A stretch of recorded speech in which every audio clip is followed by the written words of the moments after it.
know there are times when the best thing that could happen is not to say anything at all. I mean, certainly it's going to be one of the lessons that we understand in the book of Job. In fact, one that we're going to pursue through a little bit this evening as we approach, well, again, a difficult subject. And it is, well, what we've titled our series in the book of Job, The Problem of Pain. The problem of pain. We gave an introduction last week and worked through chapter 1. If you've missed that, I would just really encourage you to get that and kind of walk through that as we seek to kind of head into those things that God has. But as we think about these chapters, well, these first two chapters, they set the setting for us. They set the background of everything that we're going to see. So let me give you a quick running just overview of what we saw last week, and then bring you into where we're going to be tonight, just to see what God has. We began it there in chapter 1, where just really understanding that Job was a godly man. He's a good man. In fact, you might just want to gaze over at chapter 1 with me for a moment. Look there at verse 8. The Lord is talking to Satan. It says, the Lord said to Satan, have you considered my servant Job? There is none like him on the earth. A blameless and upright man, one who fears God and shuns evil. That's a weighty and wonderful description. God literally tells us at that day and age, right then, that Job was the most righteous man on planet Earth. There was nobody walking with God the way that Job was. I mean, he's a good man. But in the midst of it, we're going to find that he will suffer. And then there becomes that just age-old question, the problem of how and why good people suffer. We saw in the midst of it that there was a war going on. But it wasn't a war that takes place with swords or guns. It was a war that was behind the scenes, a spiritual war, a battle that Satan was waging and is waging today. Again, I walked through too many details to go back over that. If you missed it, you might want to go back again and catch that. But we ended the section with really Job's first response to that. That the beginning of his trials had come, that the beginning of the things that Satan would really inflict upon his life had begun. And he blesses God. Let's go back and just read through that just for its clarity for where we're heading this evening. Pick it up in verse 13 of chapter 1. It says, there was a day when his sons and his daughters were eating and drinking wine in their oldest brother's house. And a messenger came to Job and said, the oxen were plowing and the donkeys feeding beside them, when the Sabeans raided them and took them away. Indeed, they have killed the servants with the edge of the sword, and I alone have escaped to tell you. I mean, it's crazy just to imagine what that felt like for a second. I mean, what a horrendous news flash that one of his servants come in. I mean, everything's gone. I'm the only one who made it out of that situation. But before he can even really just finish stomaching that, verse 16, while he was still speaking, another also came and said, the fire of God fell from heaven and burned up the sheep and the servants and consumed them. I alone have escaped to tell you. I mean, crazy just to be reeling now from that second person standing there giving you this story while he was still speaking. Verse 17, another came and said the Chaldeans formed 3 bands, raided the camels and took them away. Yes, and killed the servants with the edge of the sword. I alone have escaped to tell you. While he was still speaking, another also came and said, your sons and your daughters were eating and drinking wine in their oldest brother's house. And suddenly a great wind came from across the wilderness and struck the 4 corners of the house, and it fell on the young people, and they are dead. I alone have escaped to tell you. It's like a bad dream. It's almost unthinkable to even imagine it happening in one day. In probably the span of an hour, Job's entire world has just come unraveled. Now, we talked about it last week. There's a battle raging. It's a spiritual war. Satan's the one who's bringing this about as he really just contests against Job and contests against God. But Job is responding. He's reeling from everything that just happened. And in verse 20, it says, then Job arose and tore his robe and shaved his head. I mean, just grief is there, great grief. And he fell to the ground and worshiped. I just got to pause. I mean, it's just such a great, I can't read that without just thinking, what an amazing response. I mean, here he is, he's grieving, he's literally broken over all of this, but he worships, and he said, naked I came from my mother's womb, and naked I shall return there. The Lord gave, and the Lord has taken away. Blessed be the name of the Lord. And he just looks on this, and with this amazing response, one that is just one of those incredible ones that you can sing, you can think through, but man, to get there and say, okay, God is God, and he gives, he takes, but you know what? Here's the thing. I'm going to bless God. I'm going to bless God. I'm going to know that God's in charge. God's on the throne, and he's my God in the midst of all this. It's not that he understands it. But he says, in all this, Job did not charge God with wrong. Did not sin or charge God with wrong. Really was the premise right now, so much heading into there, and Job has now responded incredibly well, and that's all we got through last week. So we pick up right there where Job has just heard the worst news that he could almost ever imagine. But now we get to spiritual warfare part 2. We get to kind of go into and see the whole thing again unfold. And I apologize for saying this again, but we talked about a lot of details last week about what spiritual warfare is and how that works and where that is. And if you've missed it, I just encourage you to go back, because there's no way that I can spend this evening where we are and also talk about what I did last week. But we pick it up there in chapter 2, where it takes us again into God's presence, into the heavenly realm. And it tells us in verse 1, and there was a day when the sons of God came to present themselves before the Lord. And Satan came also among them to present himself before the Lord.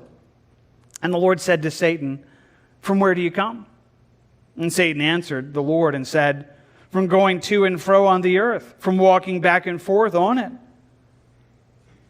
And the Lord said to Satan, have you considered my servant Job, that there is none like him on the earth, a blameless and upright man, one who fears God and shuns evil?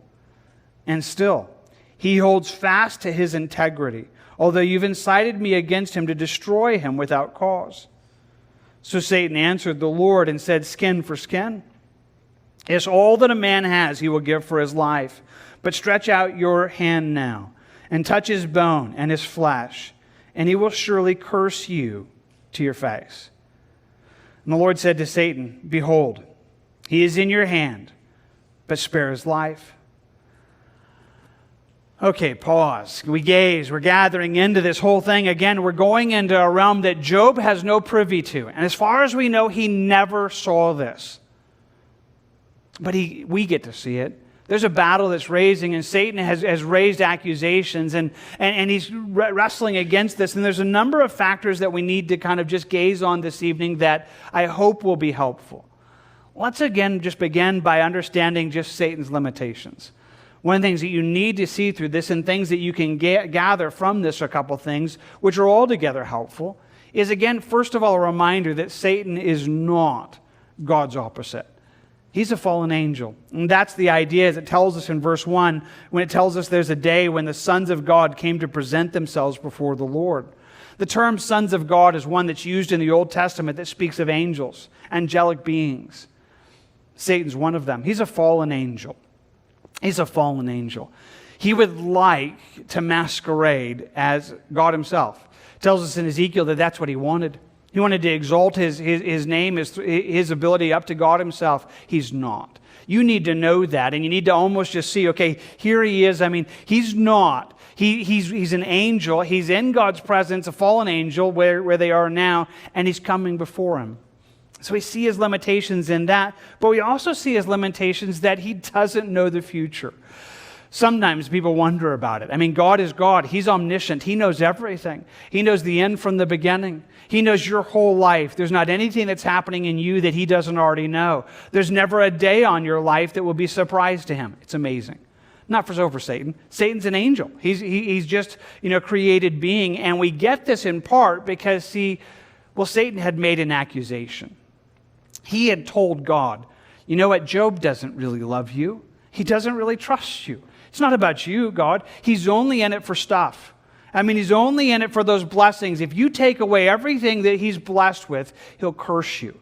That's what he said. Go back and see it again. There in chapter 1, verse 8 and 9, it says, Satan answered the Lord and says, does Job fear God for nothing? Have you not made a hedge around him, around his household, and around all that he has on every side? You have blessed his work in his hands, and his possessions have increased in the land. But now, stretch out your hand and touch all that he has, and he will surely curse you to your face. That's what Satan had said. If you take away everything Job has, if you take away all of his blessings, he'll curse you, God. He'll curse you to your face. Job blessed God. Job got to the end of it and he said, blessed be the name of the Lord. He didn't curse God. He didn't, mar God's name or any of that stuff. He had blessed God. And I just want you to understand Satan was wrong. That's something all by itself, again, to understand that he's not that. I wish I could just give this to you briefly, but I understand that in so many ways Satan would like you to think more fearfully of him than he is. He is a roaring lion. The Bible tells us that we ought to be aware of him. But he's not God. He doesn't know everything. He can't see the future. He doesn't know. He doesn't know. And there's something altogether wonderful of just recognizing who our God is, that our God is altogether unique and altogether wonderful, and just to find your hope and confidence in him. Well, Satan is there and in the midst of this. We also understand that all that he can do is only as far as God will let him go. I mean, Satan's asking for these things to do to Job. And God says to him in verse 6, the Lord said to Satan, behold, he's in your hand, but spare his life. Satan's powerful. He's evil. But he has no ability to go beyond any bound that God sets. God's sovereign. God's in control. And again, just helpful for us to see it and recognize this in Job's life. And I want to tell you again, we're looking at this specific moment in history. But this chapter is repeated. I mean, it's being repeated in our world today. It's repeated in your life. There's a heavenly battle over you. But Satan, he's limited. He cannot do anything that God doesn't allow. I mean, God is sovereign, and in one sense, we see Satan's limitations. That's helpful. At least it is for me. But I suppose we need to take just a couple moments, since we talked a little bit more about the whole realm of spiritual warfare last week, to just talk about Satan's accusations. Because they're pretty powerful accusations, are they not? I mean, he had insinuated in chapter 1, he basically had said, Job will curse you if you don't bless him. I mean, really, if you don't give him things, if you don't give him stuff, that's really all he's interested in. He'd really just insinuated that Job and people that follow God, they're not in it because they love God. They're not in it because they're pursuing God. That really says, really, they just want stuff. I mean, really, they're quite selfish in the midst of the whole thing. Really, that's the way that it all works. And so just kind of gazing on that and thinking, okay, that's the first accusation. But then he adds to it more. He says, not only is the only interested in stuff, but when that didn't work, he adds to it and says, you know what? Really, the thing is, you haven't got close enough. I mean, you've taken away everything he had. You've taken away his stuff. Taken away even his family. I mean, that's pretty close. But if you touch him, that'll do it. That'll be the end of the whole thing. Again, that's what Satan accuses. Notice what he says, verse 4. Satan answered the Lord and said, skin for skin. Yes, all that a man will give for his life. Stretch out your hand now and touch his bone and his flesh, and he will surely curse you to your face. Satan is a student of humanity, by the way. He does understand that. I want you to understand there's some scary truth here. Pain. Pain can do things in people's lives that other things can't. Warren Wiersbe, in his commentary that we put in the little booklet that we gave you guys last week, he said it this way: pain can weaken our resistance and make everything feel and look worse than it really is. More than one person who has victoriously survived tragedy has fallen apart under the onslaughts of pain. There's more than one that can go through just other things, losing finances or whatever that is. When they begin to just suffer physically, that becomes the key issue. We think of godly people like Abraham even, who was actually even willing to sacrifice Sarah to save his own self in one sense at one low place of his life. And there's just something horrendous here. And I just want you to think about it right now, because Satan's accusations, one of the things that makes Satan's accusations so horrendous is there's some truth in them. That's really the way it works in many ways. When Satan accuses, he's called the accuser of the brethren that accuses even you and I day and night. And some he just looks and says, sometimes people are just, they're in it for the wrong reasons. And they're really just, that's really where they are. God's the only one that knows it, and that's really true, but I wonder where it is for us right now. See, I just want you to think about this right now. It's as if Satan could look at you and say, no, they don't really love God. They don't really trust him. I mean, if you take away everything they have and you made life difficult so that they couldn't see what God was doing, they'd give up on him. They would curse God to his face, and it's happened in more than one person. It's a serious accusation that really gets to the core of even where we are. If God can examine us tonight, I just tell you right now that Satan's accusations fall far too close to home. That sometimes, instead of trusting God, we trust our circumstances, or we trust the blessings that he's given. We feel blessed because he's blessing. But when it's not there, we don't. And if it gets hard, it's harder to keep that way. See, I think about it. I want to go back to a passage we talked about in more detail last week. Revelation 12 looks back on human history. It's from a future perspective. And this is the great dragon called the devil and Satan, the accuser of our brethren, who accused them before our God day and night. That's what he is. Satan, the dragon, the devil. He's the accuser of our brethren. He does this day and night. In other words, we're reading Job, which is perhaps one of the earliest books of the Bible. And now we are here in 2016. But Satan's still doing it. What he's doing here to Job, he's still doing. He's still making accusations. He's still, just condemning God's people and saying, okay, that's who they are. They are not interested. They are not faithful. He's pointing out errors. And again, the sad reality is sometimes he's actually pointing out partial truths in our lives. There's a way to overcome this, though. I just want to give this to you briefly, but because, see, we come to it this evening, and it could be just even pressing in on your life. Maybe it is, just things that are happening in your life that right now feel dark or despairing, and you could find yourself just being pulled and just being almost just falling under Satan's accusations. I love the next verse because it tells us how we could overcome. Speaking again of past tense, it says, they overcame him by the blood of the Lamb, by the word of their testimony, and they did not love their lives to the death. This now becomes your prescription. You want to overcome. You want to overcome when Satan's accusing you. You want to overcome when that's weighing in on your life. Here it is. That's what you need. You need the blood of the Lamb. Your blood of the Lamb that takes away our sin. One of the things that just so often is really the deal. When Satan's accusations come, they often come pointing out our failures. And at times we're like, you're so right. And at times you can allow your past to dictate your future. You can allow your past to become your reality.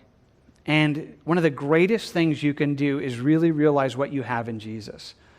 That his blood takes away all of our sin. That it's not about you, it's about him. It's not about your goodness, it's about his blood that pays the price for our sin. Like the Passover lamb put over the doorpost during the Passover. It didn't really matter who was inside, it was the blood. And so it is for you. There's this amazing thing when you can say, okay, I'm forgiven. Right now, that's one of the great things right now. And again, for somebody this evening, that's really what you need. You came in here this evening and you're weighted down. But you're weighted down with your failure. You're just thinking, I've messed up so bad. I've fallen so many times. My past, God would never want anything to do with me. I'm just going to tell you the blood of the Lamb is the answer. But there's a second thing that comes and helps, and again, maybe it's where you are. It's also by the word of their testimony. And the simple idea here is we don't forget what God has done. I think of the children of Israel when they were coming out of the land of Egypt, and it's such a great account, but in many ways we see the testimony, right? I mean, if you've read through the book of Exodus, it's one of these places where you're like, okay, here's God showing himself favorable, and they would get themselves in a pickle. I mean, they get some place where there's no food or there's no water or something, and they'd be like, oh, what are we going to do? God, you don't love us, you don't care, and then God would come through. It would be like, bang, and he'd, something amazing, miraculous would happen, and you're like, yeah, that's going to change everything.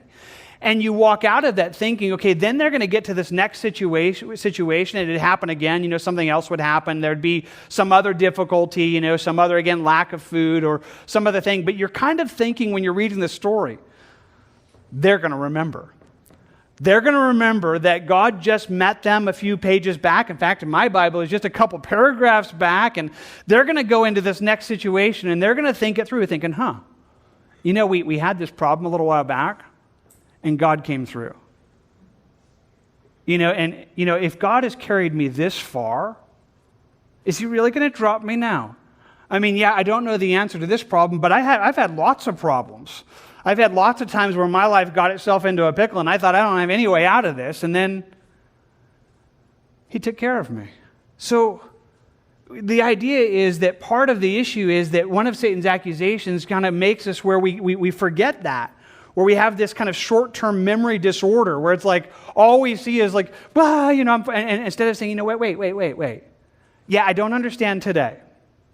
I don't understand this moment, and I don't know how we're going to get out of this. But this is what I know.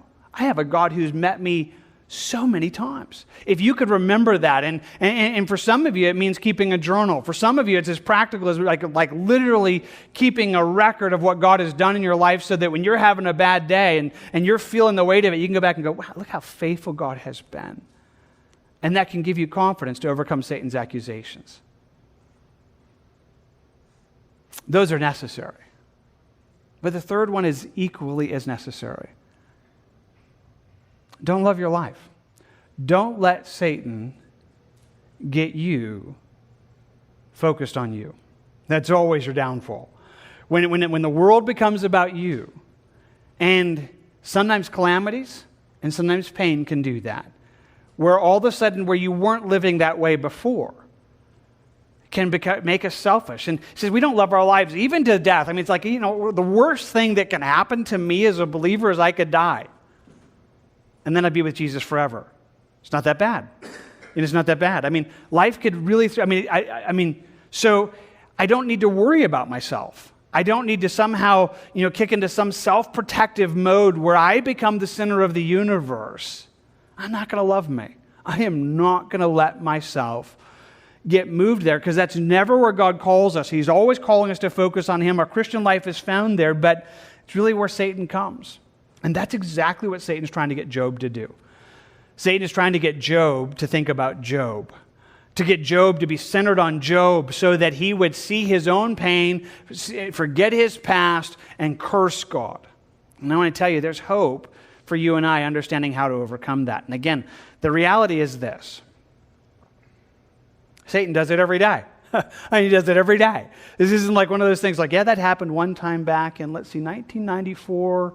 No, it's happening all the time. These are things we battle all the time. We need them, and yet that's exactly what Satan's doing, and he's bringing some horrendous accusations against Job. And you need to see that, because in so many ways that's where the battle is raging. Satan thinks he's accusing. God's actually doing a good work in Job that's going to rescue him from some of these things. But they're serious accusations. May God save us from them. And in many ways, even where Satan would accuse us of saying that we don't trust God, we don't trust him, or we don't trust what he is, just because we should. I mean, in one sense, where you are right now, can I just tell you this? God's God, and he's good. And what Job could have known, and by the way, he will every now and then. He's about to enter some really difficult days, and at times he's going to plunge deep into despair. But then his head will pop out of the water, and he'll be like, this is what I know. I know when my flesh is consumed, I'm going to see God face to face. This isn't the end of the story. This isn't my last, dying place. He's going to know that at times. But then at times he'll lose it. And I'm telling you, you could know it. You could know right now. Maybe you know it because you feel it. I mean, honestly, here's the thing. Some of you are here tonight and you're doing all right. And maybe it's because you're really focused on God. But I say it carefully. Sometimes it's because we're focused on what he's doing. It's a really good day. It's a really good day. Didn't run out of gas. My car made it here the whole way. Dinner was really, really good. My day is going well. I wasn't late for work today. I just feel blessed and God loves me and everything's good because things feel good. And it's not that God doesn't do that, but that's not the basis of your life. Because what happens when none of that's there? When everything goes wrong. Some of you have had that kind of day. You're like, that's my day today. From the time I got out of bed, it's been one of those days all day long. God is still God. God is still God. He's on his throne, and there's a place of us being able to see that and say, okay, that is not where I want to go. I don't want Satan to be proved right in me. I really want God to be proved right, that I trust God even when I cannot see it. Well, that's the accusation. In the midst of that, we also just want to quickly talk about this, just to make it kind of rhyme, just for whatever the reason of. We see his limitations, we see his accusations, we also see his aggressions. As we see what Satan does. It's kind of worth just noting, right? I mean, this is one of those hard questions that actually is one of the fundamental questions of the book of Job. But what did Satan just do? Well, what just happened? Well, there were some armies. The Sabians and the Chaldeans attacked. They attacked and killed everything. They killed Job's sheep. They took all of his servants. They killed everything. But then there were some physical calamities, right? I mean, there was some fire that falls from heaven. We read there in chapter 1 that this, whether it be kind of a lightning thing or whatever, I mean, it just killed everybody. Then there was wind, kind of a tornado kind of thing that comes and just strikes a house, killing everybody inside. And then there's Job's sicknesses that happened to him. I mean, that's what's going to begin to happen. It tells us, you can go back to chapter 2 there. Verse 7, so Satan went out from the presence of the Lord and struck Job with painful boils from the sole of his foot to the crown of his head. And he took for himself a potsherd with which to scrape himself while he sat in the midst of the ashes. We think about these things, and I guess it's just worth noting I had a couple questions this week, and I'm not sure I'm going to be able to answer it any better. And in one sense, again, it's actually one of the struggles that they're going to face all the way through the book of Job. But we think about this, who's responsible? Who's responsible for everything that just happened to Job's life? Well, you could answer it in a very natural way. The Chaldeans, the Sabians, they weren't forced to do what they did. They attacked because that's what they did. They were raiders. They attacked because they wanted Job's stuff. There's no way they could blame and say, well, Satan made me do it. There I was, kind of pulling my puppet strings, and I didn't want to go, but they wanted to attack. There's some natural things there. There were some natural calamities. The fire that fell, maybe being a lightning storm, maybe kind of a tornado in the winds. There were people then that, like there are people today, that could say, there's natural explanations for all of this. These are just natural phenomenon that it just happened to happen all in the same day. Yeah, there were some natural things there. But we also know Satan's behind it, right? That's what it tells us. Satan's given power, and he's actually able to do this. Now, that all by itself is a news flash for some of us. It's like, I just didn't think about it that way. Here are these Sabians, these Chaldeans, they're attacking Job's people, but Satan incited these people. They were evil, so they're responsible, but he actually tempts them to attack, so he's actually behind some of the horrible atrocities that people can do to people. That can be Satan. He actually can have power only under God's direction, only under God's limitation, but he can actually cause physical, calamities. You guys know how it works, right? I think we mentioned it last week. It's one of those sad realities that people blame God for everything. You get an insurance policy, and oftentimes at the end of it, or at least it used to be, it covers all these things and all the rest of the acts of God. As if, okay, if it's some tornado or, some big thing, that's an act of God. Well, Satan actually is given ability to do that. Sometimes when you see those things happening around the world, there might be some sense, I wonder what Satan might be doing. That it's not just God. Satan's doing these things. He's bringing destruction. He's given the ability to have some kind of power over the weather and over the natural things that happen. And then Job gets sick. I mean, I'm sure there could have been somebody, again, with some natural explanation. Well, it was a disease that was going around, kind of leprosy or something, or some other thing that people have kind of tried to diagnose. Probably were some natural things there. But Satan is actually behind Job getting sick. That's crazy. Again, that probably, for somebody here this evening, it's like, I didn't want to know that. I didn't want to think about what Satan, I just like to think about Satan, kind of like, not having any power. I don't want to think about, okay, wait, he's actually affecting things within our world system. Yeah, he is. He's the prince of the power of the air, it tells us in Ephesians. But that doesn't end the story. Some of you saw it. In fact, the wording of it continues to move back and forth. It'll say that Satan struck Job, that Satan was the one that struck him. But even when God recounts it to Satan, it tells us there in chapter 2, at the end of verse 3, it says, and he holds fast his integrity, although you incited me against him. God was sovereign. Everything that happened, God was over.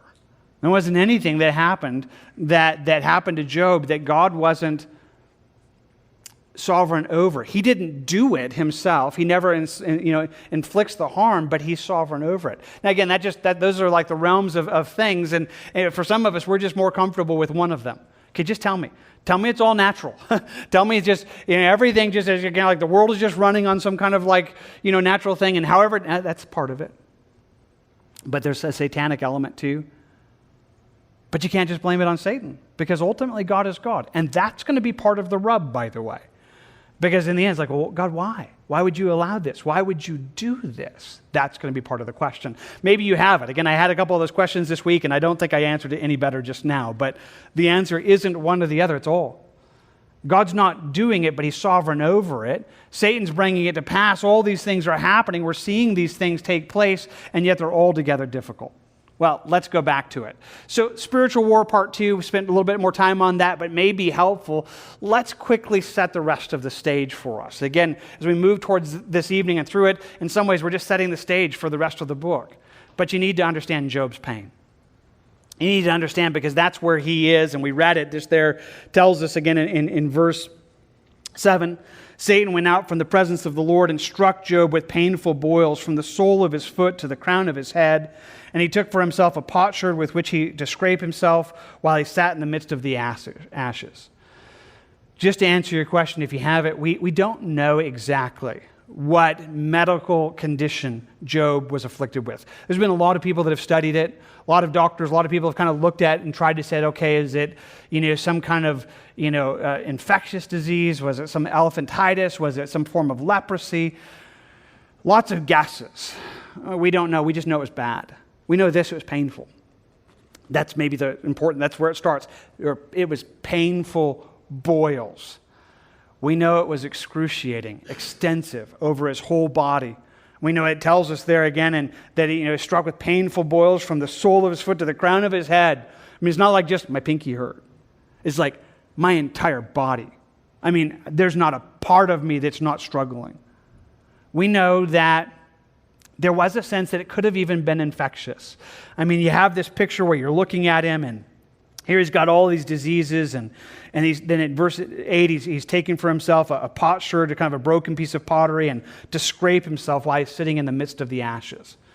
And one of the questions for us is, why is he in the ashes? Well, it doesn't totally answer. It could be that just ashes were a form of mourning, which they were. But broken pottery is also a place where the ashes would be, which would have been on the edge of a city that God had prescribed in the book of Leviticus, that those who had leprosy or infectious diseases, it was kind of your isolation ward, if you will. It's like, okay, this is where we put everybody when we don't want anybody else to get sick. We're going to put you out where we kind of throw all the broken pottery and where the ashes are, and that's where Job is, perhaps. And he's just there picking up pieces of pottery, scraping the gunk that comes out of his skin. I know that's a gross picture, but that's kind of the idea. And it was shameful. You just got to understand, that's embarrassing. It's humiliating. Now, we know that for a lot of reasons. In fact, again, though we don't know everything that Job's struggling with, those alone descriptions are helpful, but Job will continue to describe it. I won't give you every description, but let me just give you a couple.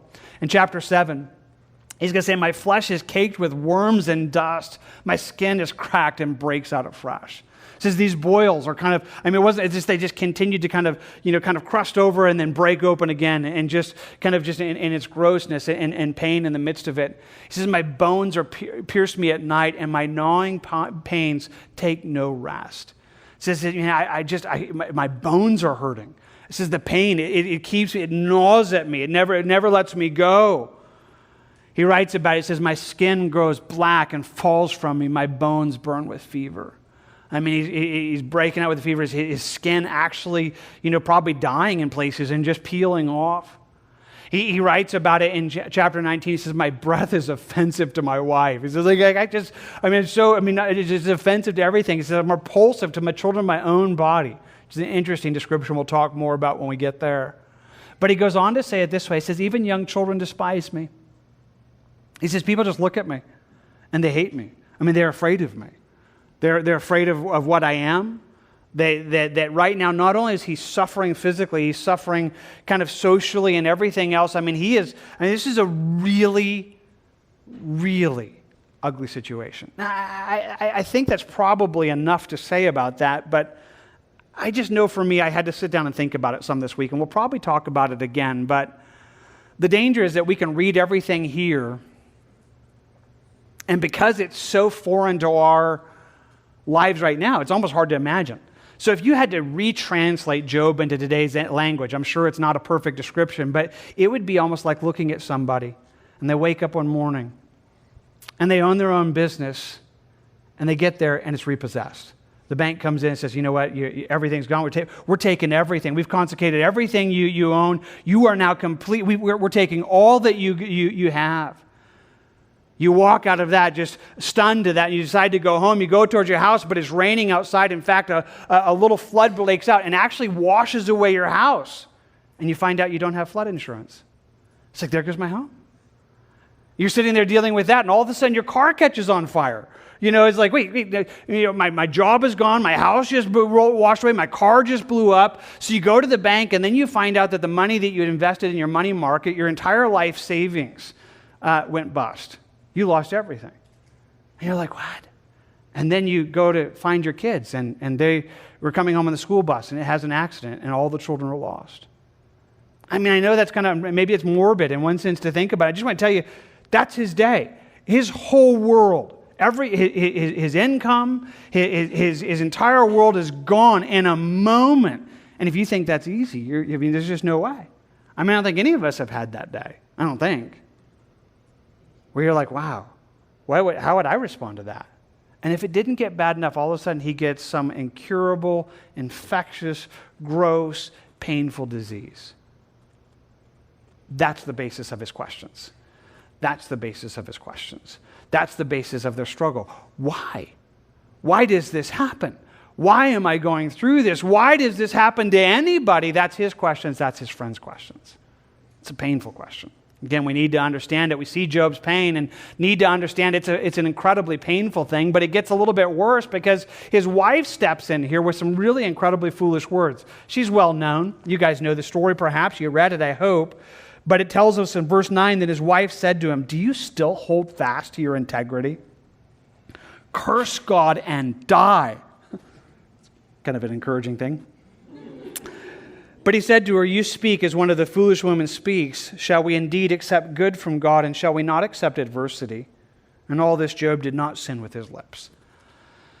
Now, it is likely that for Job's wife that sometimes people have been really hard on her. There's an interesting kind of just research a little bit this week and how many incredible, like major sermons and stuff have been written on, just how horrendous, just Job's wife is at this moment. And it's possible that in one sense we could just, this has been a really bad day for her. She's lost her kids. She's lost everything as well. This is her husband, and she's overwhelmed.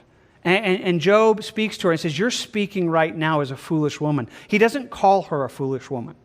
He says, boy, honey, it's almost, if you were to read it, it could almost be like he would be saying to her, honey, that doesn't sound like you. That's not how we face life. You're speaking like somebody that doesn't know God. You're speaking like those foolish people out there. This is not the way we handle this situation. But she does curse God. And she encourages Job to do it. Hey, you should just curse him. Because that's what, again, Satan's trying to get Job to do, by the way. One of the interesting things for me is to kind of wonder what happens with this. And I did some research on it this week, and just to tell you the answer, I don't know. I mean, we don't ever hear from Job's wife again. Not directly. Job mentions, in Job 19 talks about his breath being offensive. We know at the end of the story, Job's life is going to be incredibly restored. He's going to end up having more children, and it can be incredibly blessed. And it never says, but perhaps one of the assumptions that she is actually, the one that bears those children. And it's a great little hope in the midst of it. But it never actually says that. We never get her mentioned again. And I don't know what to do with that except just give a little, quick warning. Maybe she was a casualty. Maybe she was one that fell to Satan's accusations. Maybe she did say, that's it, I give up. I don't want to play. If this is the way God treats his people, I'm done. I don't want anything to do with him. I don't want anything to do with God ever again. That happens sometimes. But it really happens because people are pursuing God for the wrong reasons, which is what Satan was actually accusing. Well, again, we see all that. She does that. She counsels Job to give up and give up on God. Just curse God and die. I mean, it's as if Job's day wasn't bad enough. Now the person that is his closest confidant is giving him bad advice. But you guys get it. Job responds. He says, honey, that's not the way we do this. That's a foolish talk there. He says, shall we indeed accept good from God? And shall we not accept adversity? I mean, God's good to us, and we honor him for that. And now he allows adversity. The word adversity doesn't speak of sin or any of those things. It just means it's bad. It's like this is a bad situation. But God is God. Should we not trust him now? We trusted him when he was good for us, but now we're not going to accept him in this? And it just tells us Job doesn't sin. Again, that's an amazing perspective in the midst of it, that he doesn't sin with his lips, that he doesn't handle any of it poorly, and it's an amazing, amazing response. He's going to struggle, though, just to speak honestly. But right now he doesn't. Well, our story ends for tonight there in the last verses of chapter 2, and it says this in verse 11. Now when Job's 3 friends heard of all this adversity that had come upon him, each one came from his own place, Eliphaz the Temanite, Bildad the Shuhite, Zophar the Naamanite, for they had made an appointment together to come and to mourn with him and to comfort him. And when they raised their eyes from afar, they did not recognize him. I mean, that's how bad off he is right now. Didn't even look like him. Didn't even look like the man that they knew. So they raised up their voices and wept, and each one tore his robe and sprinkled dust on his head toward heaven. And they sat down with him on the ground 7 days and 7 nights. And no one spoke a word to him, for they saw that his grief was very great. So Job's wife is encouraging foolishness. We have Job's friends, and they are going to be really the center of the story for the next 30 plus chapters. As they've stepped into this situation and they've come. Now, it's been well said that perhaps Job's greatest suffering is ahead of him. Because now his friends are going to be some of the hardest things he's going to have to deal with. That's kind of a sad reality. It's what we need to talk about in the coming weeks, but before we get there's in one sense, if you've read through the book of Job or you already know it, you read these names and you almost read them with, well, maybe it's not you, it's me. I read them with like this disdain. It's like Eliphaz and Zophar, that those guys, those are the bad guys. I mean, these are the guys that are going to torture Job with their accusations of him, causing this whole thing. But there's worth noting that's not what they came to. I mean, there's something so amazing about this. They come to Job. They don't come to torture him, and they sit there for 7 days, which is a time of mourning for the Jews in those days. And they don't say anything. They're just there.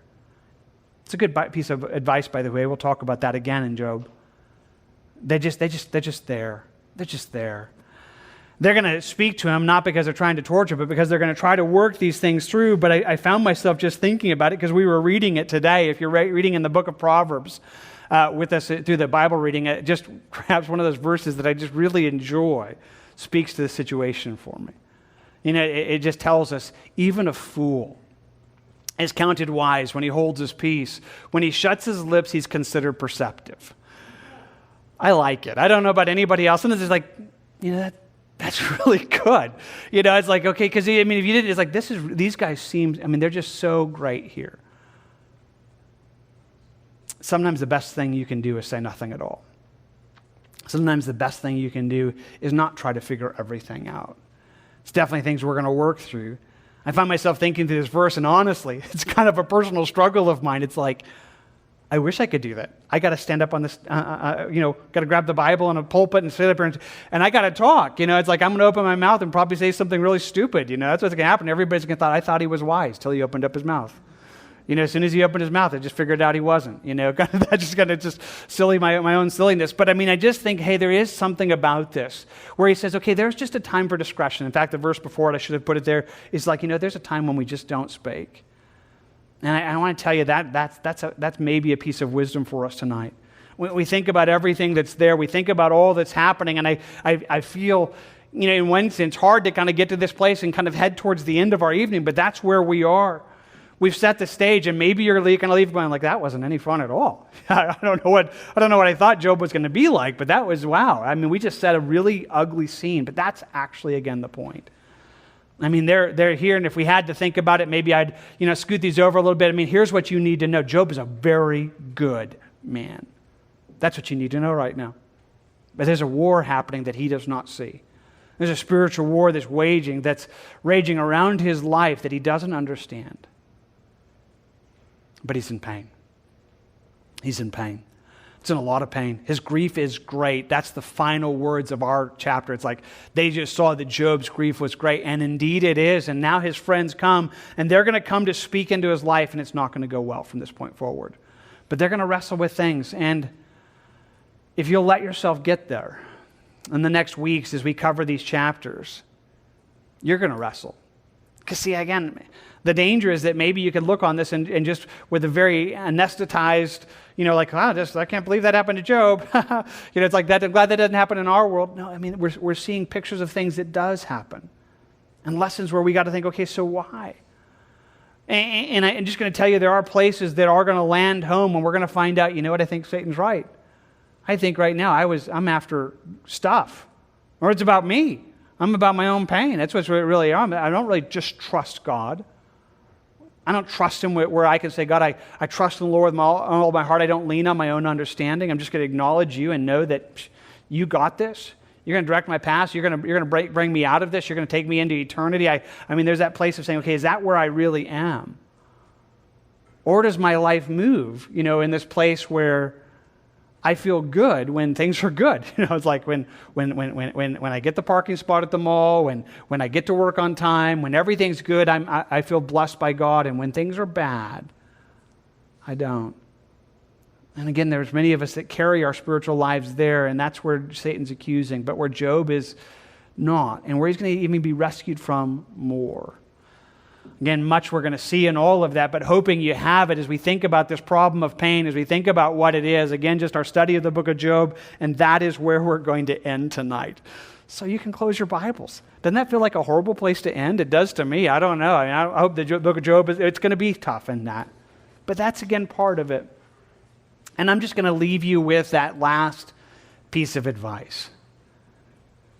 And it's one that we will talk about probably several times in the book of Job. Sometimes the best thing you can do is don't say anything at all because you don't know the answer. Just wait. Wait on him. It's like, I'll wait till God figures this out. I don't know. There's a place where that would be perhaps some of the greatest things. Where I say, I don't know right now, but this I do know. God is good. I will close with this.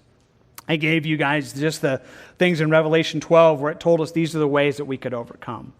Forgiveness, the blood of the Lamb, remembering what God has already done in our lives, and not loving our lives. I just want to invite you to be there this evening. Would you join me right now? Let's go before God in prayer. Father, thank you for the book of Job. And in one sense, I say that, and you know where I am, God, because you see my heart. It's a tough section. It's a tough book, and it's tough because in some ways it just presses us past the veneer of life. And Lord, sometimes we get to the deeper things and we think, okay, this really is confusing. And sometimes this really is a problem, and pain is a problem. And God, we think about it this evening, and we come, and Job had all of this at the same time. Thankful that probably there's not anybody here this evening that's in the same place. I mean, maybe there is, and you're working something amazing. But I do know this, some are in different places. Job had incredible family strife. I mean, he lost his kids, and some are struggling with things like that physically and emotionally, spiritually. Some are struggling with the conflict in marriage and hearing Job's wife and just thinking, okay, they're just going two different directions. Some are struggling financially. Some are struggling in their business. Some have lost things. Some are struggling physically, and they have pain. They have pain that gnaws at them and raises all the questions that this book needs to raise. God, thank you for giving us a book that helps us to see that. Thank you for giving us a perspective that would allow us to wrestle with these things. God, to the extent of where we are, I simply ask that you'd help us to do that. That you would help us to meet you in this and what you have to say for us. God, I do pray for just that overcoming, that you would work into our lives, and just simply ask for your favor in us right now.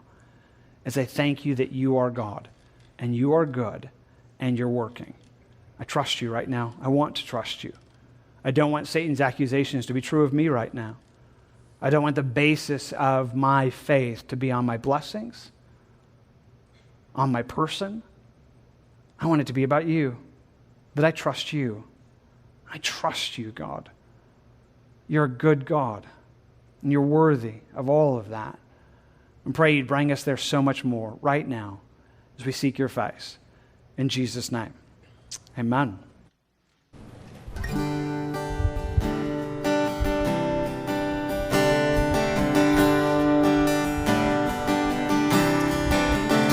It is good to give thanks to the Lord and to sing praises to your name, to declare your loving kindness in the morning.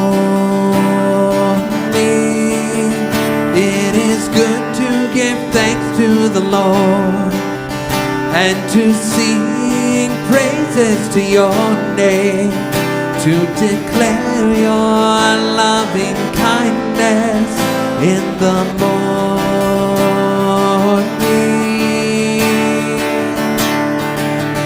and your faithfulness, it keeps me through the night, and your love that never ends, it is my right. Your faithfulness, it keeps me through the night, and your love that never ends, it is my right.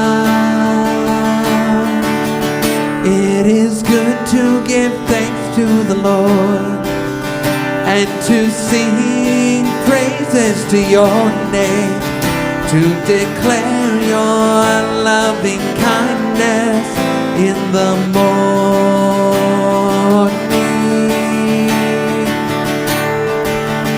and your faithfulness, it keeps me through the night, and your love that never ends, it is my right. And your faithfulness, it keeps me through the night, and your love that never ends, it is my right. And your faithfulness, it keeps me through the night, and your love that never ends, it is my right.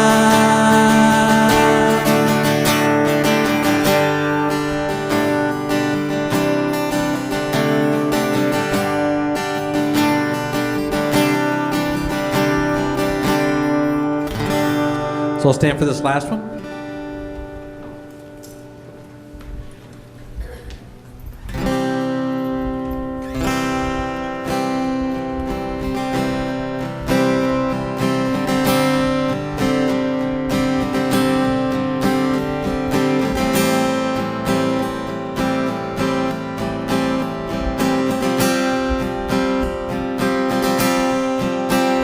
When my heart is overwhelmed, I will look to you alone. God my rock, God my rock, God my rock. You will stand when others fall. You are faithful through it all. God my rock, God my rock, God my rock. In the blessing, in the pain, through it all you've never failed me. You are the strength of my heart. You are the strength of my heart. I can rely on you. I can rely on you. When I've struggled to believe, you have not let go of me. God my rock, God my rock, God my rock. Carried through the darkest storms, you have held me in your arms. God my rock, God my rock, God my rock. In the blessing, in the pain, through it all you've never failed me. You are the strength of my heart. You are the strength of my heart. I can rely on you. I can rely on you. You're the joy. You are the joy of my life.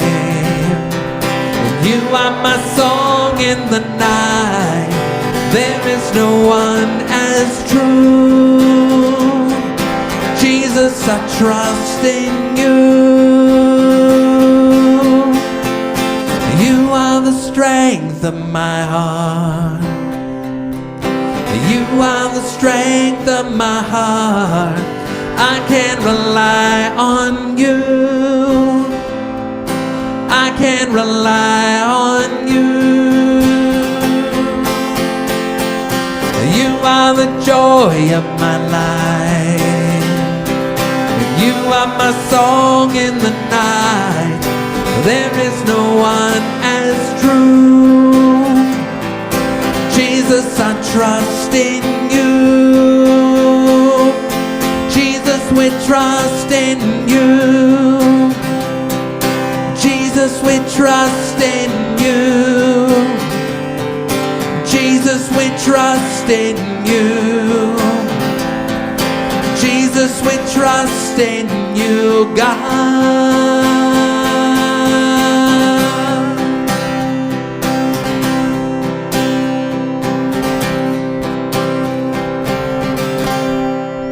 Oh Lord Jesus, we do come before you and we trust you, Lord. Lord, we don't always understand the things that are going on in our lives or why they're happening, but Lord, cause our trust in you to grow. Lord, we thank you for the word that we've heard tonight. And I just pray, Lord, through this study, over the coming weeks, Lord, that you would teach us some profound things, Lord. And I ask it in Jesus' name. Amen. Amen. God bless you.